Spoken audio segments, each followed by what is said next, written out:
Episode opening സീനിൽ ഒരു village കാണിക്കുകയാണ്. അവിടെയുള്ള ജനങ്ങളെല്ലാവരും ഒരുപാട് വിഷമത്തോടും ദുഃഖത്തോടും കൂടെ അവരുടെ കയ്യിലുണ്ടായിരുന്ന ഫ്രൂട്ട്സും വെജിറ്റബിൾസും അങ്ങനെ എല്ലാം തന്നെ വലിയ വലിയ കുട്ടകളിൽ അങ്ങനെ നിറച്ചുകൊണ്ടിരിക്കുകയാണ്. അപ്പൊ അതിലൊരു ആപ്പിൾ താഴേക്ക് പോവും. ഒരു ചെറിയ കുട്ടി അവൻ ആർത്തിയോട് കൂടെ അതെടുത്ത് കഴിക്കാനായിട്ട് ശ്രമിക്കുകയാണ്. ഉടനെ ഒരാൾ അത് വിലക്കും. കൂടെ ഉണ്ടായിരുന്ന ഒരു അപ്പാപ്പനാണെങ്കിൽ അവൻ കരയുന്നത് കണ്ട് അവനെ സമാധാനിപ്പിക്കാൻ ശ്രമിക്കുകയാണ്. ഇവിടുന്ന് അങ്ങനെ സീൻ കട്ട് ചെയ്ത് ഇവിടെ നമ്മുടെ ഗോകുവിനെ കാണിക്കും. അവനാണെങ്കിൽ അവന്റെ സോളോ ട്രെയിനിങ് അത് എൻജോയ് ചെയ്യാണ്. കാട്ടിലൂടെയും മേട്ടിലൂടെയും ചാടിയും തുള്ളിയും ഓടിയും അവന്റെ ഓരോ നിമിഷങ്ങളും എൻജോയ് ചെയ്തുകൊണ്ടേയിരിക്കും. അല്പ ദൂരം മുൻപോട്ടേക്ക് പോകുമ്പോൾ ഗോകുവിന് ഒരുപാട് വിശന്ന് വയറിന് നല്ല വേദന എടുത്ത് അവൻ താഴേക്ക് വീഴുകയാണ്. ഗോകു ആണെങ്കിൽ പതിയെ എഴുന്നേക്കും. അപ്പോഴായിരിക്കും ഒരു പെൺകുട്ടിയുടെ ശബ്ദം കേൾക്കുക. ഗോകു ആ ശബ്ദം കേട്ട ഭാഗത്തേക്ക് നോക്കും. ഒരു പെൺകുട്ടി ഒരു ജയന്റ് ടൈഗറിനോട് റിക്വസ്റ്റ് ചെയ്യുകയാണ്, ദയവ് ചെയ്ത് നിങ്ങൾ ഈ പണം സ്വീകരിച്ച് ഞങ്ങളുടെ ഗ്രാമത്തെ സഹായിക്കണം. ഇങ്ങനെ ഒരു അവസ്ഥയിൽ നിങ്ങൾക്ക് മാത്രമേ ഞങ്ങളെ സഹായിക്കാൻ കഴിയുള്ളൂ. എന്റെ കയ്യിലുള്ള പണം അത് വളരെ കുറവാണ്, പക്ഷേ ഞങ്ങളെ സഹായിക്കണമെന്ന് പറഞ്ഞ് അവൾ ആ പണം ടൈഗറിന് കൊടുക്കും. ടൈഗർ ആണെങ്കിൽ ആ പണം സ്വീകരിക്കും. അവൾക്കാണെങ്കിൽ ഭയങ്കര സന്തോഷം. പക്ഷേ ടൈഗർ പറയും, ഞാൻ നിങ്ങളെ സഹായിക്കില്ല, ഇത് വളരെ ചെറിയ റെമ്യൂണറേഷൻ ആണ്, ഇതിലെനിക്ക് നിങ്ങളെ സഹായിക്കാനായിട്ട് കഴിയില്ല. പക്ഷേ നിനക്ക് എന്നെ സഹായിക്കാൻ കഴിയും, ഇന്നത്തെ എന്റെ ലഞ്ച് അത് നീയാണെന്ന് പറഞ്ഞ് അവൻ ഇപ്പൊ അവളെ പിടിച്ചു വലിച്ച് പെൺകുട്ടിയെ ഭക്ഷിക്കാനായിട്ട് ഒരുങ്ങുകയാണ്. അവളാണെങ്കിൽ 2 റൈസ് കേക്ക് അവളുടെ ബാഗിൽ നിന്നെടുത്ത് ഇപ്പൊ ആൾക്ക് നേരെ നീട്ടും. നിനക്ക് വിരോധമില്ലെങ്കിൽ ഈ ഒരു റൈസ് കേക്ക് അത് കഴിക്ക്, എന്നെ ദയവ് ചെയ്ത് വെറുതെ വിട്. അതിനാ ടൈഗർ ആണെങ്കിൽ ആ റൈസ് കേക്ക് തട്ടിത്തെറിപ്പിക്കും. റൈസ് കേക്ക് അല്ല എനിക്ക് ആവശ്യം, നിന്നെയാണെന്ന് പറയും. റൈസ് കേക്ക് ആണെങ്കിൽ ഉരുണ്ട് ഗോകുവിന്റെ കാൽക്കൽ വന്ന് വീഴും. അവനാണെങ്കിൽ അത് കയ്യിലെടുക്കും. ഉടനെ ഗോകു ആണെങ്കിൽ അവർക്കിടയിലേക്ക് കടന്നു വരും. നിങ്ങൾക്ക് കുഴപ്പമില്ലെങ്കിൽ ഈ റൈസ് ബോൾ ഞാൻ കഴിച്ചോട്ടെ. ആ പെൺകുട്ടിയാണെങ്കിൽ അതിനൊക്കെ പറയും. ഗോകു അത് കഴിക്കും. ഇവിടെ ടൈഗറിന് ഡബിൾ ഹാപ്പി.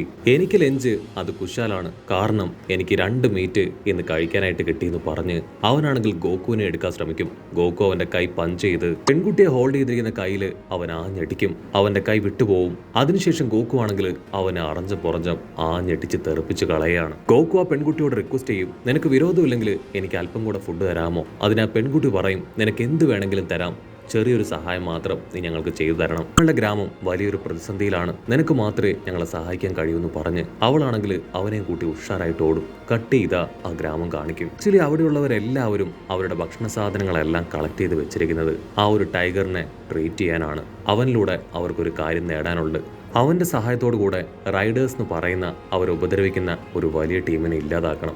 അതിനുവേണ്ടിയാണ് അവർ ഈ ട്രീറ്റ് ഒരുക്കുന്നത്. ഗ്രാമത്തിലുള്ള എല്ലാവരും അവൾക്ക് വേണ്ടിയും ടൈഗറിന് വേണ്ടിയും കാത്തിരിക്കുന്ന അതേസമയം അവർക്കൊരു വലിയ വെല്ലുവിളി കൊടുത്തുകൊണ്ട് ആ ഒരു റൈഡേഴ്സ് ടീം അവരവിടേക്ക് കടന്നു വരും. ഗ്രാമത്തിലുള്ളവരാണെങ്കിൽ അവരെ കാണേണ്ട താമസം പേടിച്ച് പാനിക്കായി നാനാ ഭാഗത്തേക്ക് ഓടാനായിട്ട് തുടങ്ങും. കട്ട് ചെയ്ത് ആ പെൺകുട്ടിയെയും ഗോകുവിനെയും കാണിക്കും. ആ പെൺകുട്ടിയാണെങ്കിൽ ഗോകുവിനോട് പറയും, അവരിടയ്ക്കിടയ്ക്ക് ഞങ്ങളുടെ ഗ്രാമത്തിലേക്ക് വരും. അവരറിയപ്പെടുന്നത് മോൺസ്റ്റർ റൈഡേഴ്സ് എന്നാണ്.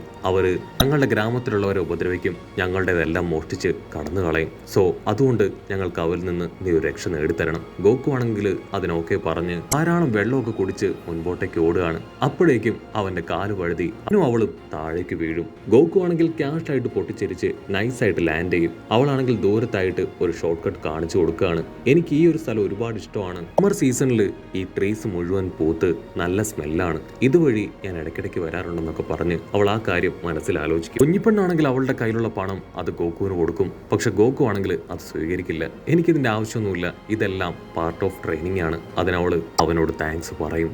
കട്ട് ചെയ്ത ആ വില്ലന്മാര് അവരാണെങ്കിൽ അവിടെ ഉണ്ടായിരുന്ന എല്ലാം തന്നെ തിന്നു മുടിച്ച് ഭക്ഷണത്തിന് കുറ്റം പറയാനായിട്ട് തുടങ്ങും. അവരാണെങ്കിൽ ഗണ്ണൊക്കെ ഉപയോഗിച്ച് അവരെ അറ്റാക്ക് ചെയ്യാനും ഭീഷണിപ്പെടുത്താനായിട്ടൊക്കെ തുടങ്ങും. അതേസമയം ഇവിടെ നമ്മുടെ ആൾക്കാർ ഓൾമോസ്റ്റ് ആ ഗ്രാമത്തിന്റെ അടുത്തെത്തി. അപ്പോഴേക്കും ബെല്ല് ഉച്ചത്തിൽ മുഴങ്ങുന്ന ശബ്ദം നമ്മുടെ ആൾക്കാർ ശ്രദ്ധിക്കുകയാണ്. കുഞ്ഞിപ്പെണ്ണാണെങ്കിൽ കാര്യം വഷളാകുകയാണ്. നമുക്ക് എത്രയും വേഗം അവിടേക്ക് എത്തണമെന്ന് പറഞ്ഞ് ഗോകുവായിട്ട് അവിടേക്ക് വരും. ഇതിലുള്ള ജനങ്ങളെല്ലാവരും പേടിച്ച് ഒരു ഭാഗത്ത് അസംബിൾ ആവുകയാണ്. അതേസമയം നമ്മുടെ ആൾക്കാർ അവർ രണ്ടുപേരും പാറയുടെ പുറകിലിരുന്ന് കാര്യങ്ങളെല്ലാം ഇപ്പൊ വീക്ഷിച്ചുകൊണ്ടിരിക്കും.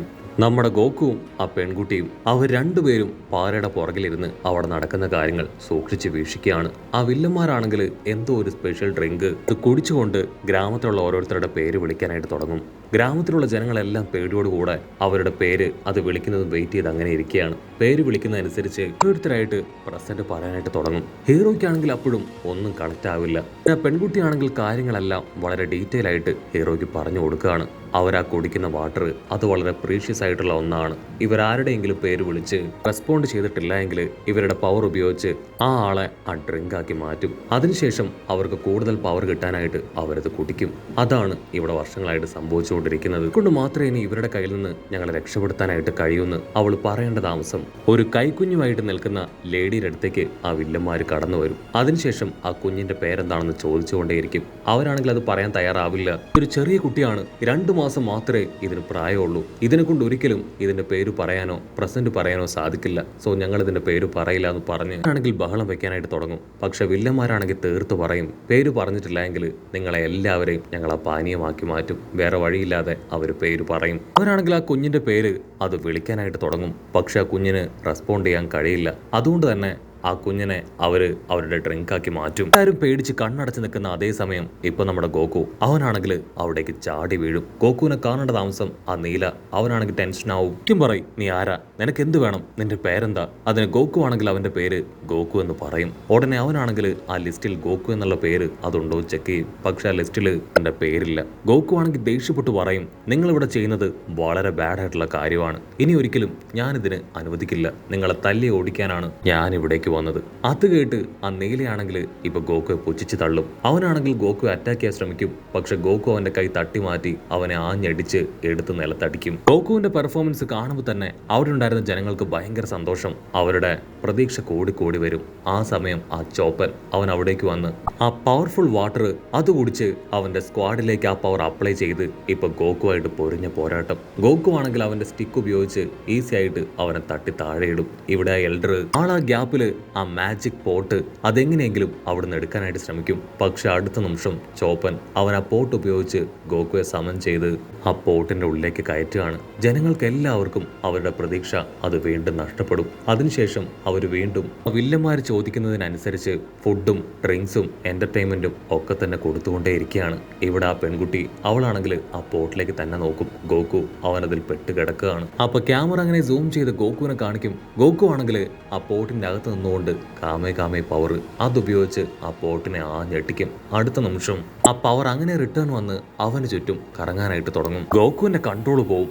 ഓ നോ, എത്രയും പെട്ടെന്ന് എനിക്കിതിന്റെ പുറത്ത് വന്നേ മതിയാവെന്ന് പറഞ്ഞ് അവനാണെങ്കിൽ ഹായ് ആയിട്ട് യൂറിനേറ്റ് ചെയ്യാൻ തുടങ്ങും. ഗോകുവിന്റെ യൂറിന്റെ ശബ്ദം കേട്ട ആ നീല വില്ലൻ അവനാണെങ്കിൽ ഗോകു വെള്ളമായെന്ന് കരുതി നൈസായിട്ട് ആ കുപ്പിയുടെ അടപ്പ് അത് ഓപ്പൺ ചെയ്യാണ്. അടുത്ത നിമിഷം ഗോകു പുറത്തേക്ക് വരും. ഗോകുവിനെ കാണേണ്ട താമസം ആ പെൺകുട്ടിക്കും ഗ്രാമത്തിലുണ്ടായിരുന്നവർക്ക് എല്ലാവർക്കും ഭയങ്കര സന്തോഷം. വില്ലന്മാർക്കാണെങ്കിൽ അതൊരു കടുത്ത അടി തന്നെയാണ്. ഗോകു ചാടി വന്ന് ആ ഒരു ബോട്ടിൽ അത് കൈക്കലാക്കും. അതിനുശേഷം അവരെ ഭീഷണിപ്പെടുത്തും. മര്യാദയ്ക്ക് ഞാൻ പറയുന്ന പോലെ ചെയ്തിട്ടില്ലെങ്കിൽ നിങ്ങളെ ഞാൻ ഈ കുപ്പിക്കകത്ത് കയറ്റും. അത് കേട്ട് അവർ പേടിച്ച് ഗോകു പറയുന്നതനുസരിച്ച് മൂവ് ചെയ്യാനായിട്ട് തുടങ്ങും. സ്റ്റാൻഡർഡീസ് അറ്റൻഷൻ എന്നവും മാറി പറയും. അതനുസരിച്ച് അവർ മാറി ചെയ്യും. അതിനുശേഷം ഗോകു ആണെങ്കിൽ അവരെ ആ ബോട്ടിൽ അടക്കുകയാണ്. അവരാണെങ്കിൽ ഓടി രക്ഷപ്പെടാനായിട്ട് ശ്രമിക്കും. പക്ഷെ അപ്പോഴേക്കും ആ സമൻ അതവരെ ആ സമറിംഗ് പവർ അതവരെ തൂക്കിയെടുത്ത് ആ ബോട്ടിലിനകത്തേക്ക് അടയ്ക്കും. അടുത്ത നിമിഷം ആ ഗ്രാമത്തിന്റെ ശാപം അത് മാറി അവിടെ മഴ പെയ്യാനായിട്ട് ആരംഭിക്കുകയാണ്. വറ്റി വരണ്ട നദിയിലൂടെ വെള്ളം അതങ്ങനെ ഇരച്ചുയരും. നദിയിൽ മത്സ്യങ്ങൾ ഉണ്ടാവും. വരണ്ടുപോയ അവരുടെ കൃഷിയിടങ്ങൾ അതെല്ലാം ബാക്ക് ടു നോർമൽ ആവുകയാണ്. ജനങ്ങൾക്ക് എല്ലാവർക്കും ഒരുപാട് സന്തോഷം. ആ കുപ്പിയിൽ നിന്നാണെങ്കിൽ അവർ രണ്ടുപേരും വിളിച്ചു പറയും, ദയവ് ചെയ്ത് ഞങ്ങളെ പുറത്തിറക്കി വിടണം, ഞങ്ങൾ ഇനി ഒരിക്കലും പഴയതുപോലെ പെരുമാറില്ല. സോ അതുകൊണ്ട് തന്നെ ആ ഒരു ബോട്ടിൽ ഗ്രാമുക്കിനെ ഏൽപ്പിച്ച് ആണെങ്കിൽ അവരെ തുറന്നു വിടാനായിട്ട് ആവശ്യപ്പെടും. സോ അവരെ രണ്ടുപേരെയും തുറന്നു വിട്ട് ഇപ്പൊ അവിടെ ജോലി ചെയ്യിപ്പിക്കുകയാണ്. ആ ഒരു പാത്രം കാണിച്ച് പേടിപ്പിച്ച് അവിടെയുള്ള ജോലികളെല്ലാം തന്നെ അവരെ കൊണ്ട് ചെയ്യിപ്പിക്കും. ഗോകു ആണെങ്കിൽ അവരുടെ എല്ലാം തന്നെ സോൾവ് ചെയ്ത് അവരോട് ടാറ്റ ബൈ ബൈ ഒക്കെ പറഞ്ഞ് അവിടുന്ന് കടന്നു പോവാണ്. അപ്പോൾ ആ വഴിയരികിലുള്ള മരങ്ങളിൽ ചെറുതായിട്ട് പൂവ് അങ്ങനെ പൂത്ത് നിൽക്കുന്നത് കണ്ട് ഗോകു ഹാപ്പിയായി അവിടുന്ന് കടന്നു പോകുന്നതോട് കൂടെ ഈ ഒരു എപ്പിസോഡും അവസാനിക്കുന്നു.